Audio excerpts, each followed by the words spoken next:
Good evening. It is almost January. It's December 20th, 2023, 10:10 p.m. episode 2402.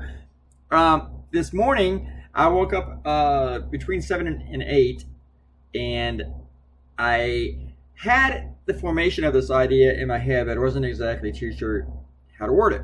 And as you can see from the beginning of it, it's way too wordy. I'm just like, this is way too fucking wordy. So I wrote another idea that wasn't as wordy, but it still kind of said the same thing, but it made some fun with the whole thing. It was a lot funnier, I thought. But this one made the point that I wanted. I thought it was stronger. And I bounced it off both my proofreaders, and either one of them was like awake or whatever, or just not staring at the phones 24/7 like I do. And I'm like, look at your phones. Tell me which one works. And then while waiting on them, I wrote two more. But I came back to this one, decided to go ahead with it. And they didn't even reply to me after I finished all the lettering and sent it to my clients. I cut the lettering down too in the middle panel. And I thought that worked. I thought it worked better. I didn't really have to say that they had previously sworn an oath and stuff. And one of the other ideas that was important, but this one it was not as important. And I felt like this was not like the funny that I want to go for, but it made a point that I wanted to go for, because Trump did talk about terminating the Constitution or parts of it.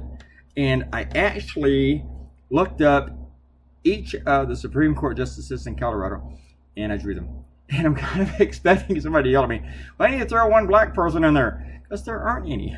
Okay? Shout outs go to Dee Dee Wiss. Robert Coutinho said something I really like. Sparky Perry. Robert Coutinho pointed out that anti-Semite term is getting used so much that it would go the same way as accusing people of being like Hitler or being a Nazi. I do not compare people to Hitler or claim they are Nazis unless the comparison fits. And that's what's going on right now. Today, Donald Trump, or last night, said, I've never read Mein Kampf. What kind of presidential candidate has to say that? And even if you did read Mein Kampf, that may not be a bad thing itself, but emulating it is the bad part.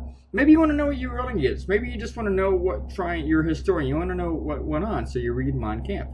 Not because you love Mein Kampf or you want to be a Nazi. Anyway, you shouldn't have to go to a political rally and say, by the way, I never read Mein Kampf. It just seems like you're naturally channeling Hitler when you say that shit. That might be tomorrow's cartoon, folks, on the whole Trump Mein Kampf thing. I only got 3 more days to draw cartoons with Christmas themes. Bye.